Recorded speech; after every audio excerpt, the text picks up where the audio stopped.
Radio Bob was fortunate enough to visit Medicine Horse Ranch, just outside of San Francisco, California, and spent the afternoon getting this interview with Alyssa Aubrey talking about the therapeutic value that can be found with horses in an atmosphere such as this.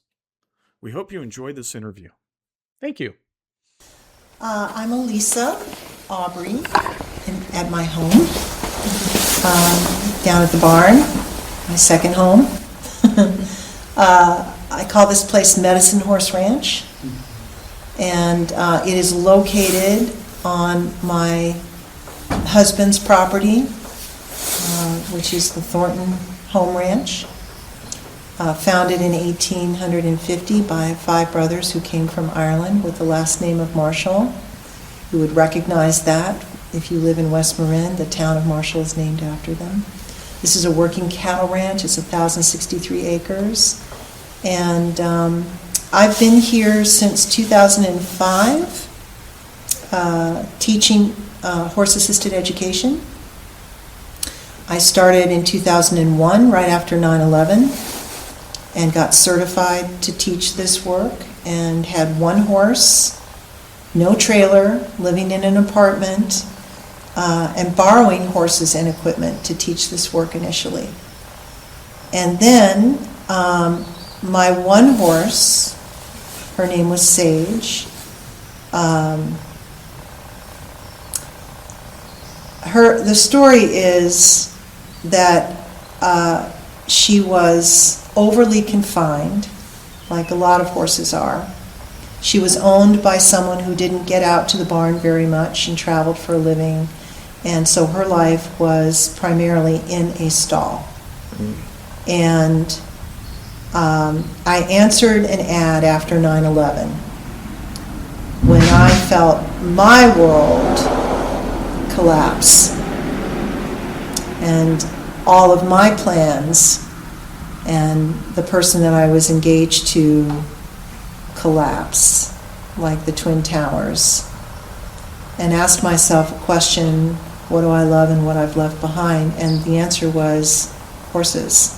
And that made sense to me, because as a little girl, that's all I ever wanted, was to be around horses. So I put an ad, I answered an ad in Craigslist that said, my beautiful chestnut mare, gentle, sweet, great with kids, wonderful on the trail, no vices, and I need somebody to come out and lease her because I travel a lot and I'm having a hard time getting out to the stables.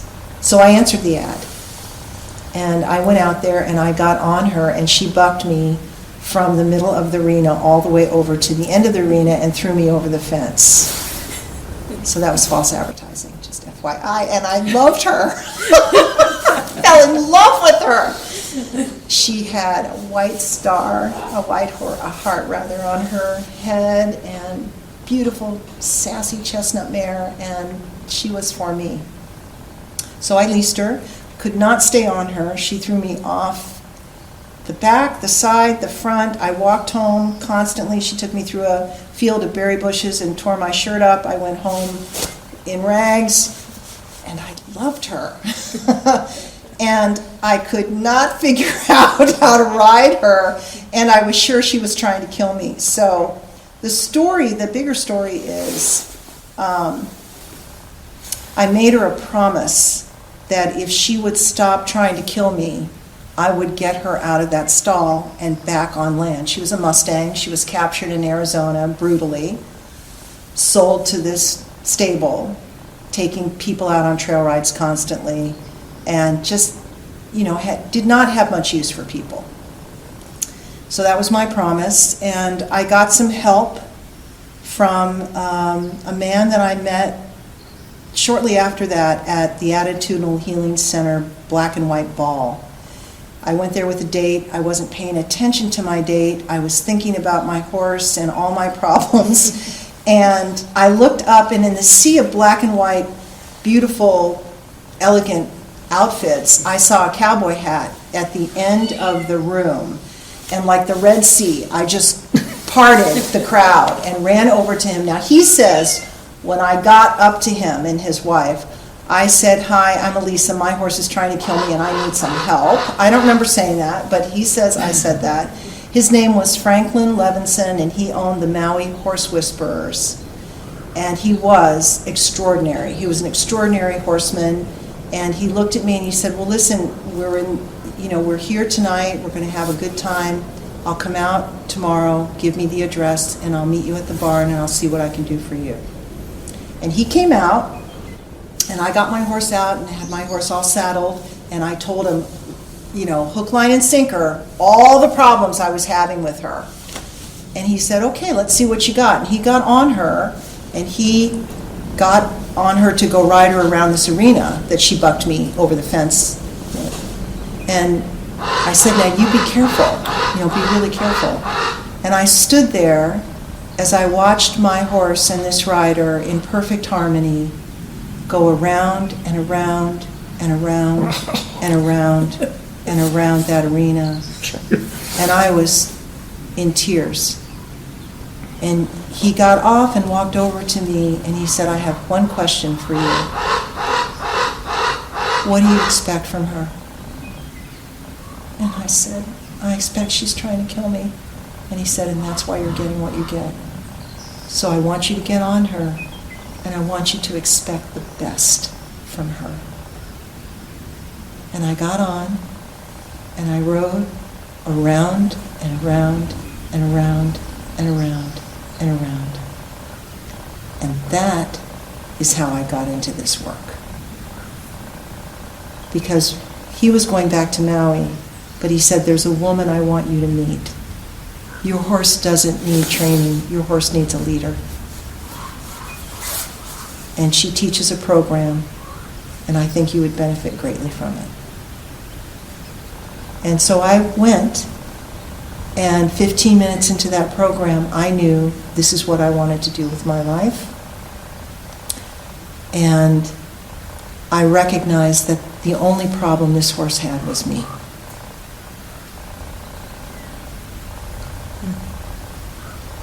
It's pretty powerful. So then I got involved in the early days of what is now certification for this field. It was not well formed then. We were just going to classes, trying to learn, and being little grasshoppers for my teacher. And part of that leadership declaration is making a declaration of change, right? So my declaration was that I wanted to do this work, and I was a stand for both horses and humans. And because I'd been in the modeling industry for 30 years, I knew teenagers. So I was going to start with youth at risk and horses. And I didn't, I was living in San Rafael. I had one horse boarded in a traditional stable. And in class, there's a class of 8 or 9 of us, all just enchanted with this work and all making changes. Like a phenomena almost. Women mostly were really drawn to this. We were leaving corporate America, we were leaving our husbands, we were leaving everything to come make horses the center of our lives. And this is a phenomenon, I'll come back to that in a minute, right after 9/11. So this is my story, but there are stories like mine everywhere in this time period. And so we were making declarations, like this is our stake in the ground, this is what we're doing. It's not I hope it works out for me. This is it. And so my declaration was, I am a commitment to get my horse out of that stall. I am going to get out on land. She belongs out on land. She was born on land. She was wild and free. She's been overly confined, just like me. Big mirror, stake in the ground. So one of the girls in that program called me up as I'm living in my apartment, and I have just had my sister in from LA, and we faux painted everything. We went out, we bought cute horse stuff. Everything is framed. I'm out of a box for the first time in my life, not living like a gypsy on a plane. My house is darling. And she calls me up and she says, "Hey, I have to move from Petaluma. There's mold in my apartment." And so I've been looking, and I found this amazing place in Tomales, but I need a roommate. I can't afford the rent. And the owner says you can have your horse on the land. And I said, "Where is this place?" And she said, "Tomales." And I said, "Where is that?" Right. And she told me, and I said, "Well, that's like 2 hours from everything I do. So no, I'm not going there." And I hung the phone up. I go to the barn the next morning, and I am met with the barn manager, whose face is beet tomato red, and he says to me, your GD horse opened her stall last night, and then she opened the stall of 30 other horses. I got here today, and they're all running everywhere. And I stood in the parking lot. I can still remember the feeling of being so busted. Like the promise I made, the declaration, the stake in the ground, but I just painted my apartment, and that's too far for me to drive. No. So I came out and looked at this place because really, a promise to your horse is a promise to your horse. And had I not come out here and met Gary, and they say the rest of is history, it really is, we wouldn't be here today. So that's my beginning. Practitioner is thinking, Safety. OMG, WTF, we're having a situation right now. And then this download came through that Bob is no longer allergic to horses after what Comanche just did. And I have no idea if that's true or not, but I had full body goosebumps. It felt like a clearing healing by the way it wasn't pushy. Yeah. You know this, I'm looking at you, but you know, it was like A cleansing. yes, very intentional, Wow. and some movement of pushing Bob's face a little bit, but it felt like he was cleansing. He has done that. I know. He's done that once or twice out here with client. I had a client that had metal poisoning years ago, and she was in a 2-day workshop here, and she was sitting in the chair, and she's in so much pain. And that horse walked up, made a beeline for her, and ran his muzzle up and down her Yeah. spine for, I'll bet, 40 minutes. Just up and down her spine like that. And we were awestruck. It wasn't pushy. It was just like we felt the same thing. We felt like there was some clearing energetically that was going on. We call him the shaman for that reason. And then class was over. She went to the car. She called me that night. She said, I'm not in any pain. She said, I've had this chronic pain for years. I'm not in any pain. Yeah. It's So I don't know. I mean, we don't know. We don't know. We can't get under their scalp. We just see the phenomena of it. And then we do our best to interpret it. yeah, But that was a big thing out there today. huge Unexpected, totally unexpected. for you both. And I just want to take a moment to have you both take that in and not move past what just happened that is here. And I also agree, I don't think this has anything to do, we'll continue with the interview, but I think it's about this. No, I do too. Not about No, this. And that's why I'm saying, like, this feels so odd to be interviewing right now Not because to it's me. not about it. That's how it rolls. I It's like just another day at the ranch. Oh, isn't that fascinating? know. Yeah. So it's, Yeah, but it's funny you say it that way. I mean, sorry to cut you off a little bit, but we feel the same way that you do about interviews. Okay, we have zero expectations of what we're going to get. Yeah. When we go into events, there are people that go to these called staged deals where they know where they're going to put the camera, they know where they know where they're going to film. I go to a racing event, the guy's always on the same turn, this guy's always on the same turn. You know, at the end of the race, he's going to go and get the trophy shot, right? It's boring. It is incredibly So boring. scripted. Nobody wants to watch that over and over again. You can change the color of the car, it's still the same show over and over again. Yeah. yeah. And so we prefer to go to live events where we have no idea how it's going to turn out. We don't know who we're going to meet. We don't know what's going to happen. We don't discount them at all. We'll chew them over and over and over again in our minds, looking for something that we can share with other people on the way out. Sometimes we get nothing. Sometimes we get Amazing. an amazing day like this. Yeah. Yeah. Yeah. Bonneville, our first trip to Bonneville was like that the week of speed. It was being embraced by a family we didn't know from North Carolina. We'd only talked to these guys on the phone. We get there and they're like, oh yeah, let's feed you, and we know it, and have a beer, and blah, blah, blah, blah, blah. And this car's going to be great, and boom, it just kind of blows up in front of you. I guess we're not running this one. And, other people will be looking at you going, well, wait, man, I just traveled. You drove 1,000 miles to get there. I mean, we paid the whole thing. It cost us $2,500 to get there, and the goddamn car just blew up in front of us. The guy's like, yeah, it happens. Maybe we'll put a new motor in a couple hours. We'll run it again. We're like, should we film this? Oh, I'm not sure we want you to film the blown motor part. But that's how we roll. Yeah, that's the best. That's the best way. It's absolutely the best way, and I think your sessions are a lot like that. They are. Absolutely. They are. The horses run the show. They do. And that's not to say that everybody who calls themselves a horse-assisted educator, or I don't know, there's 70 acronyms out there in the field that describe this work. I don't pretend to keep up with that. It's just highly confusing. There are two tracks. Either you're a therapist or you're a coach educator.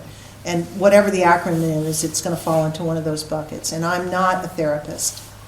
But whoever is out there putting whatever it is together, I see and hear a lot of the work. I have a lot of people who are very discouraged with the training they took, end up here. And I think the cleanest, most integrous way to be in the work is to look to the horse, period. Because they do not have an agenda for you. They're not interested in having you end up in a certain way when you're in their presence. They are reflecting the deepest parts of our story, and they are looking for the best parts of us. That's biology. They bypass the I fear I am and I pretend I am social mask that we all carry and go right to the essence, just like we saw today. Bypassed the fact that you're here interviewing, bypassed that you have a role today to play, bypassed the anxiety and the nervousness and what should I be doing now, bypassed all of it and went right to where? That place in the road in her history where what she loved got left behind, and there's unfinished business, and I guarantee you that is not just about the horse. It's a pivotal moment in all of our lives. I recognize it because I've been in it.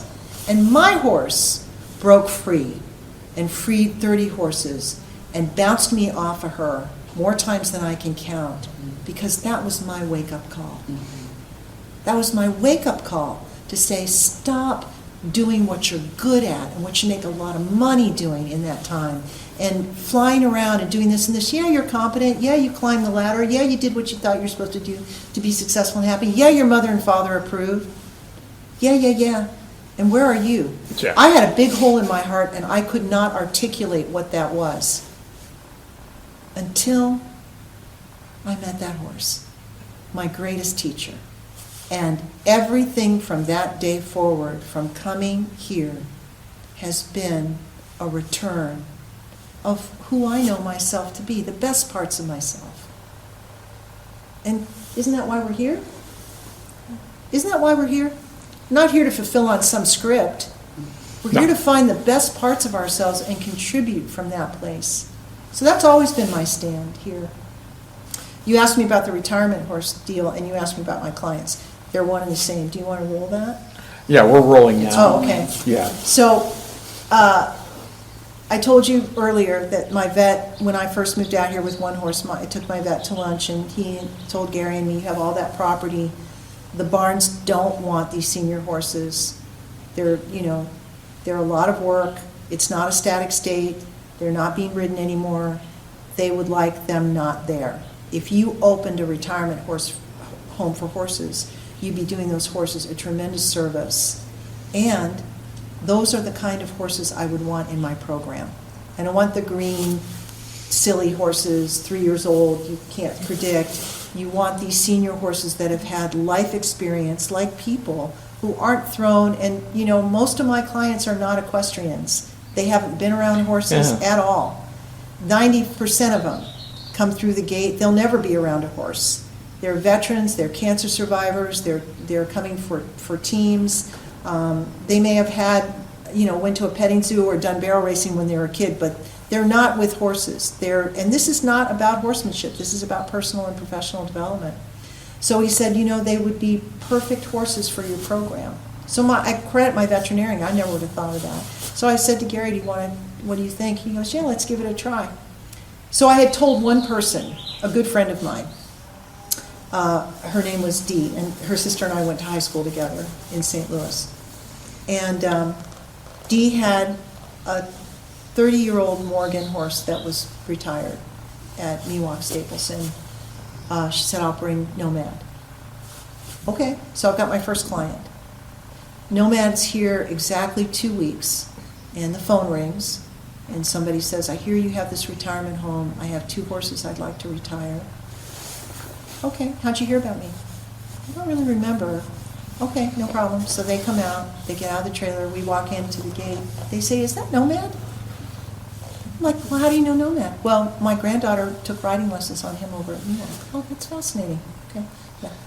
And then, I don't know, sometime later, another horse. Meanwhile, I'm not doing any advertising. Nomad, over the course of 90 days, we were full. We had 25 horses here, and there was some connection somehow, either to his owner or to him. 90 days. I did no advertising. Not a snip of it. We're full. Nomad called in his herd. So in the human realm, when I decided to do this work and thought, how am I going to do this work with one horse? Because you need more than one horse. You're going to have more than one client. Now I have 25 horses. I'm pretty busy with horses. And I started to go do some cold calling because it doesn't just all fall in your lap. And the first place I went to was Novato Pregnancy Prevention Center. And they said yes, and we have some grant money, and we would love to come out and do a day with you. So the therapist who became a great friend of mine, wilderness therapist who helped these kids, these are mostly Hispanic middle school kids, pregnancy prevention, underline that. They're looking for, ways to build their self-esteem and confidence and give them alternatives. Most of these kids are living in, really difficult circumstances. Some of their parents are in jail, they're living with grandparents, they're living with aunts and uncles. There's a lot of that sort of piece. And most of them have never been to the beach, never taken a hike, and certainly never been around horses. So we start with those kind of clients. The Buckaloo Foundation, Home Away from Homelessness, the Novato Pregnancy Prevention, and just a whole host of youth at risk programs. And so the Novato Pregnancy Prevention Program, we decide we're going to do an overnight for them. And they have tents. They're going to come out on a Friday afternoon after school. We're going to help them set up their tents. They're coming up to my house for chicken barbecue dinner, and we're going to sit and get to know them informally before we do the work the next day. And so I'm listening, to the conversation at dinner, and it's all about going to get this boy, going to be a baby mama, going to dance the Light Fantastic with Juan and Sam and this and that, no college for me, no nothing, can't wait to date, my mom don't know I'm seeing him. I'm just horrified. And also thinking about how the hell am I going to, be impactful. And I'm a young facilitator at that point, so I'm overthinking everything. Wondering how I'm going to make context the next morning. Next morning, my husband gets up and says, hey, we had sheep at that time. He goes, there's a ewe that's about to give birth. I guarantee it's going to happen this afternoon. Do you want me to bring it down to the round pen so the girls could see it? Huh? I'm like, what a brilliant idea. Because once they see that, they're not going to really want to. Yeah. Well, that's going to throw the light a day That's into it. really good. Because I've seen it, and I wouldn't want it. So, okay. So he brings the round pen is out in the field there at that time, and I have the girls, I tell them what they're going to do. You're going to see a baby lamb being born. Everybody gets around the round pen. Gary brings the ewe in, and he's sitting with it, and she's screaming her brains out, eyes rolling in the back of her head. I'm thinking, this is going well, this is good, this is exactly the show I wanted to create. And I happened to catch, we're out there for a while, and I happened to catch Gary's eye. He's trying to pull the lamb, and he looks up at me, and we connect, and I'm like, oh no, oh no. And he goes, so 2 stillborn lambs. I was going to say, it's stillborn. And the hush over this land was excruciating. Oh. And the crying, one of the staff members had just miscarried. Oh, it couldn't have been worse. The girls turn ash gray. They're bawling their eyes out. I want to shoot myself in the head for thinking this was ever a good idea. And it's bad. I mean, it's really emotional and it's bad, as you can imagine. So we bring them in, we do a little campfire, we say the prayers for the lambs that have passed over and a blessing. They have counselors there. It's just a mess. It's a mess. I'm exhausted. I go to bed. They go to their tents. Next morning we meet for breakfast up at my house. Scrambled eggs, all that. And I'm listening to the conversation like I did the first night. They're going to college, they're going to medical school. I'm like, success! They're never dating, they're not getting married. That was your version of Scared Straight. Yes, and who would know? And so again, a lesson for them, but a lesson for me too. And the origin of where I start to put my stock around how are the clients going to get here? How is this going to work? Who am I in relationship to what's happening in the process? That nature is our greatest teacher, that horses guide the process, that if I can just stay out of the way, things are going to be really so much better. And that what I need to do is keep showing up 100% and become the very best facilitator I can. Take great care of these horses and trust that as I'm putting my seeds out into the world and I'm learning how to talk about this work, and there's nothing more powerful than a story. Nothing more powerful to educate people about what goes on here than a story like that. And I have thousands of them. So over time, I started with Youth at Risk. I got a $30,000 grant from the Marin Community Foundation, which we used for a number of nonprofits in the area. I did a lot of fundraising, crab feeds, silent auctions, things like that, for 5 years. And during that time, in focusing on the kids, some of their parents would come and say, do you have anything for us, for adults? And so I did private sessions for a while, and we put together a Horse Sense for Readers program, literacy program, where we had the 6th graders from Hill Middle School, which is about ready to close in Novato, sign up for a 4-month program, and the focus was on kids that we were losing, mostly kinesthetic kids. The arts had been canceled. These are the kids that flourish creatively and not in the linear world, in the academic world. So math and science and reading out the window, but art and music, they're amazing geniuses. And so we put together a 4-month program in Novato at a stable there where they could learn to ride horses, where we would have reading about horses, where we would give them assignments to go to the store that we put together with a list for their horse of what their horse needed and a budget. So they would go and do that. We filled water buckets so they would learn how much water a horse drinks every day. But it was all about horses to inspire them to become interested in everything horse, including reading.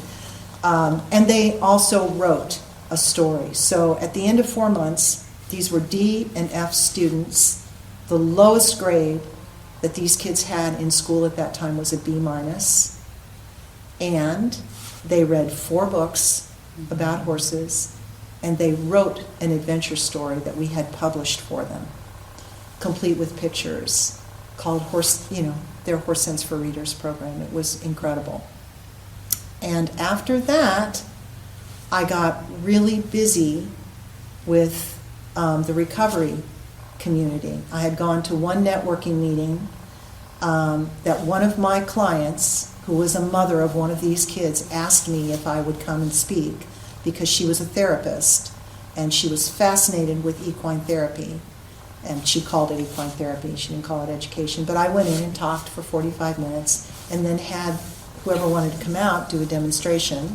We went out on the line like we did today, and then we ended up very shortly afterwards with 9 treatment centers. Oh. 9 a month, which was too much, but I had staff by then, and 3 of them are still clients today, 18, 20 years later, still coming once a week, once a month, twice a month, bringing their clients for a 3 or 3.5 hour session. So that's been a mainstay here. Veterans programs, cancer survivors, I've done work with Kaiser and Sutter Hospital, leadership teams, and a lot of private sessions. I probably do 10 or 12 of those a month. It's what quite else? active. Yeah, very active. And you have a website? Yes, Yeah. HorseDream.us. Okay. HorseDream.us. And a typical client can factor on about an hour to An hour get and here? a half, 70 to 90 minutes. Hour and a half For on a private site. session. Excuse me. And for the benefit of the uneducated, we're 40 miles from San Francisco. So hour and a half from the Hour and a city. half, yeah, definitely. Sorry. Do you need some water? Yeah, I'll be okay in a second. Okay. Is this an allergic reaction? Good. No, it's a permanent problem. Okay, but he's okay. It's contributed to the retirement. Okay, all right. Is that helpful? Do you feel like there's holes in any of this? What do you mean by holes? Well, something that you're sort of like longing to listen for? No, Okay. no. There are no holes. This has been far beyond most interviews. Yeah. I think. Yeah. Gone way deeper, so. And you might want to move the camera to be on Alyssa if you want. Yeah. There we go. I'm using her We're gonna do sound voice more Okay. and than the I'm B-roll. using her. Yeah. Okay, Which is perfect. so, Yeah, just- so much better for me. It's, everybody loves it that way. I don't like being seen on camera. People get Nobody. anxious on camera. Nobody likes being seen on camera. 10X. I hope it's got enough power to make it back. Yeah, me too. No kidding. So, how long ago was it? 2008. 2008. So about 3 years after I moved here, we were working with an after-school non-violence prevention program, all girls, and contacted by St. Joseph's Hospital, who was running this program, to ask if we would put together a custom day for their girls. Sure. We planned a Saturday and, 4 or 5 hours, and they gave me, as most clients do, sort of the, context of what they wanted to see the end result, like the designed alliance, confidence, more self-esteem, Okay. bonding, more trust, verbal and nonverbal communication skills. Okay, fine. Same time, I have a new retired horse come in. Her name is Tizzy. She's an Appaloosa horse, spotted horse. You would know what that is. Yeah. She's got one blue eye, one brown eye. Oh. And her owner is a young woman going away to college in Italy. She's not going to sell her, and she wants her to retire. So she comes here, and I guess this is a little bit before this, because Tizzy had been here about 6 or 7 months before this group came. And I share that with you because the owner's hope and dream, and one of the big reasons she wanted her here, she had heard about my work, and she wanted Tizzy to have a job. And Tizzy loved kids, was a gymkhana horse for a long time, and had been her kid horse. I mean, she'd grown up with this horse, so it was a perfect situation. The only problem was Tizzy lived in that front herd where we were this morning, and every time I had a class, Tizzy ran down the hill, away from the class. Did not want to be in the class. And this gal would call me occasionally and say, is she doing the work? I don't see any pictures. And I'm like, she's not. She doesn't want to be in the work. I mean, she's really getting good care here. We love her. She is not interested. And I mean not at all. Oh, I'm so sad to hear that. I know. But I said, I can't, I'm not going to, it's not my thing. I don't drag horses into work. And that's my deal. I told you that from the beginning. I don't go down and lasso them and bring them in. They have to choose. It's mutual choosing. Okay. So now, the story. The group of after-school violent prevention kids, the day is here. They come on a bus, like a little minivan, and I'm getting ready for the class. I'm setting up the chairs like I always do, and I'm thinking to myself, we're going to do some grooming first. So I have in mind how many girls, pairing them up, I'll need 5 horses. So I go out, and there are 5 horses at the gate. Who knew? I let them all in. Here comes Rosie, here comes Winona, here comes Billy Brown, here comes all the horses, Guinness, all in. And I turn around, and I'm getting the grooming buckets together, and I hear this banging on the gate that I've just let the horses in, that we went out in the pasture. And I turn around, and who is it? It's Tizzy, banging on that gate. Well, that is a clear, you don't have to know about horses, I would like to come in. Yeah. I'm like, okay. So I open the gate, Tizzy comes in, Rosie goes out. Still I have 5 horses. Okay. Bus arrives. Tizzy's way over in the corner behind the round pen. Girls pile off. Oh, I'm so excited. You know how they are. Yeah. And the last girl off the bus catches my eye. She's quite beautiful. Dark-skinned girl, mixed race. I don't know what. Doesn't matter. But she's quite got her hair up in a bun. One blue eye, one brown eye. And I hear out of the side of my ear, Tizzy, who has a very distinctive call, let out this call and come racing over to the fence where this girl is standing.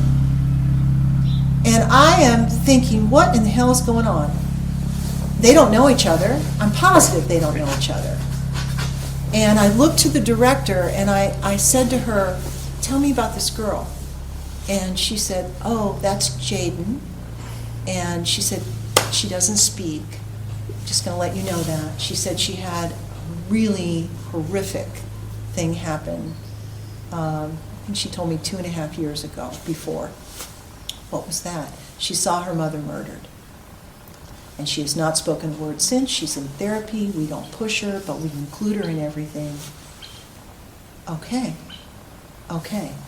So, clearly she's going to work with Tizzy today. And we set the first activity up. Little girls are all paired with the horses. Jaden has Tizzy by herself, just an odd number, so we give them a little bit of instruction about what the brushes are for, and then we let them go to town.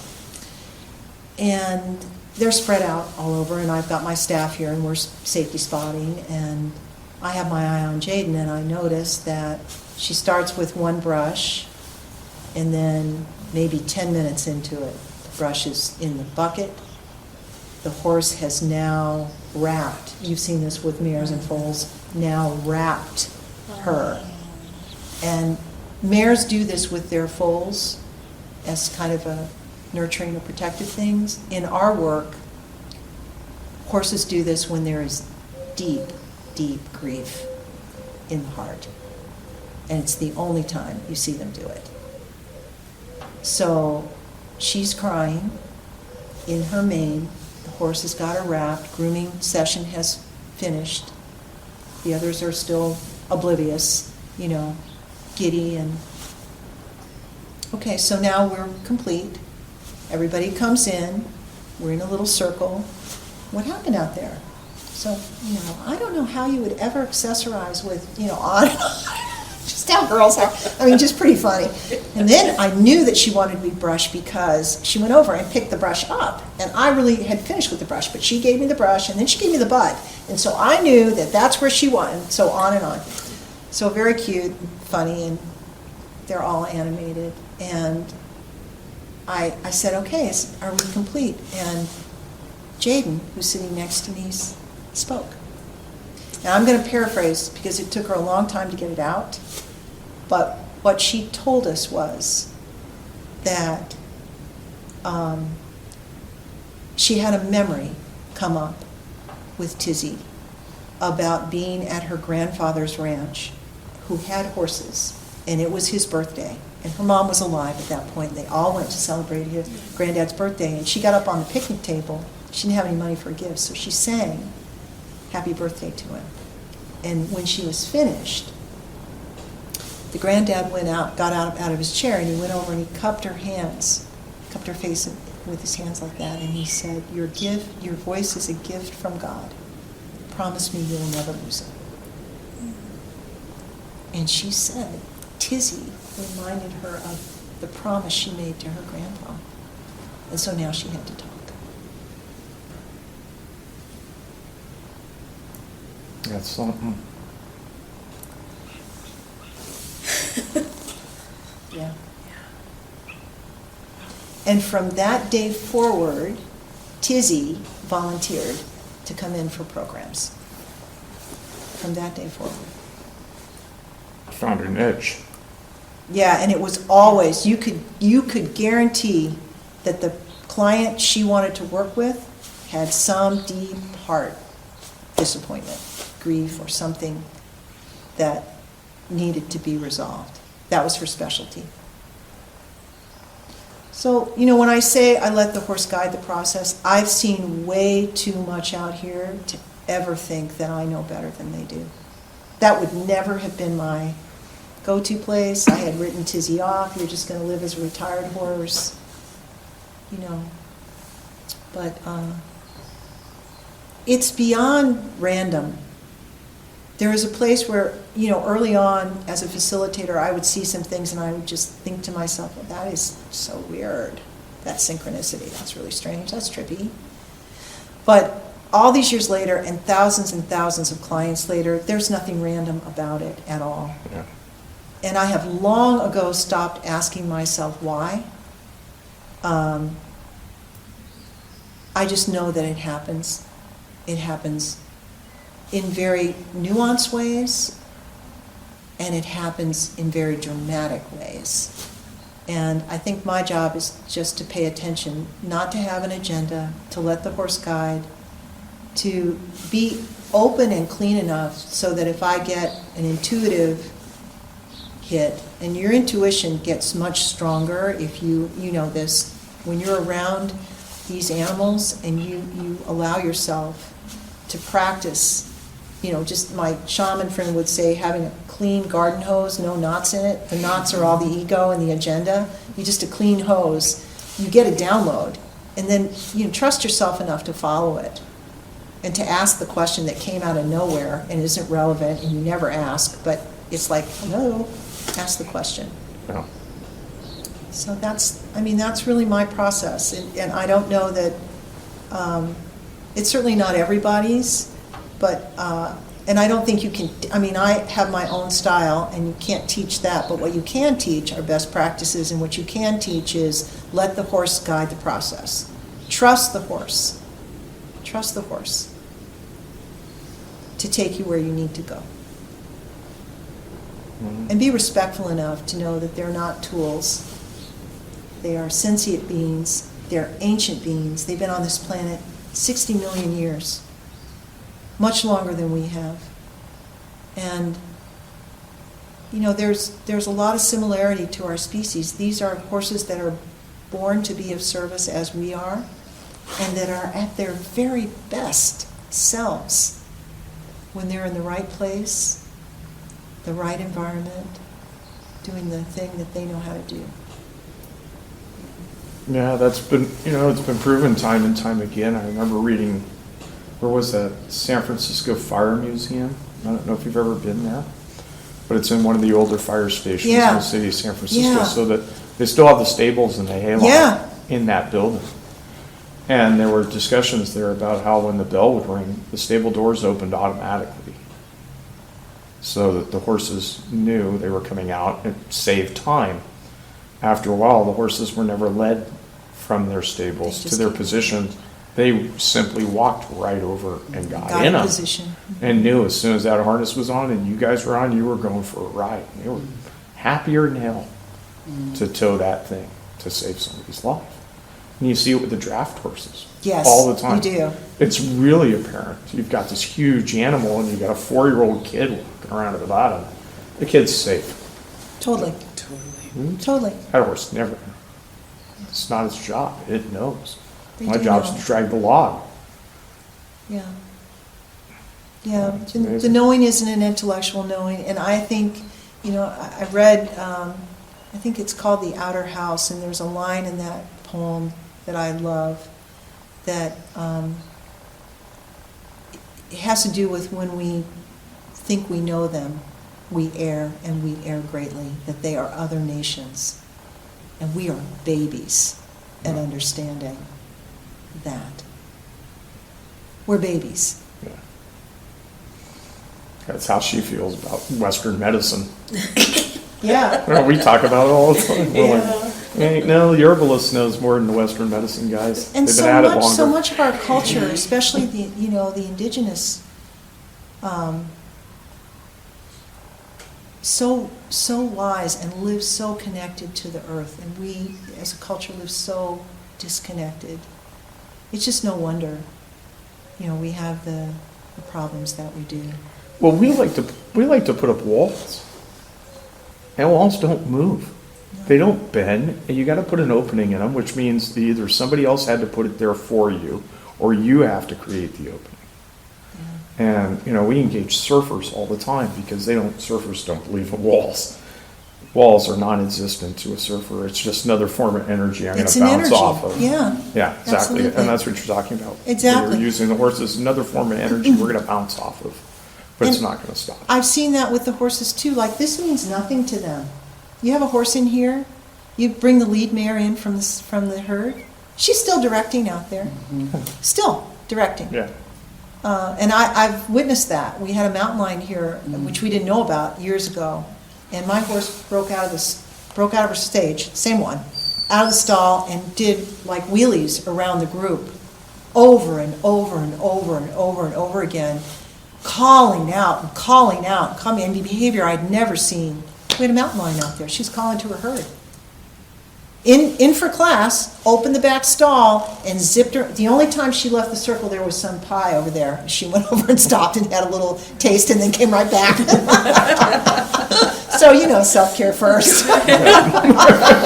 What a character. But I mean, we didn't find out until the end of the day, and it was pouring rain. That's why we were in the barn. 15 people here for a demonstration, and never in my wildest dreams. I mean, people's eyes were like this, and but I remember trying to make that a teaching moment, which is something you learn how to do. It's like everything is a teaching moment. Like, your horse is wild in the barn. Yeah, well, let's extract something really positive from this while you're terrified. And one of the women sitting there started just crying and weeping. I said, she's calling to her herd. I miss my herd. I want my herd. So that began to sort of galvanize. We were just taking our lead from her. We didn't know about the mountain lion until later. But we could feel her energy and her circling us, and what that evoked in people. It was one of the most powerful days ever that we ever had out here. And on the surface, it looked like everything had just gone to hell in a handbag, because that is not what we had planned, right? But there you go. Yeah. That's that surfer mentality. Right, you just pick that You're in energy control of nothing. Right. You've committed to being in control of nothing, so now we're going to and that's Now the we're gonna saying. ride it. We're going to ride it out. Yep. Yep. Same That's thing. exactly right.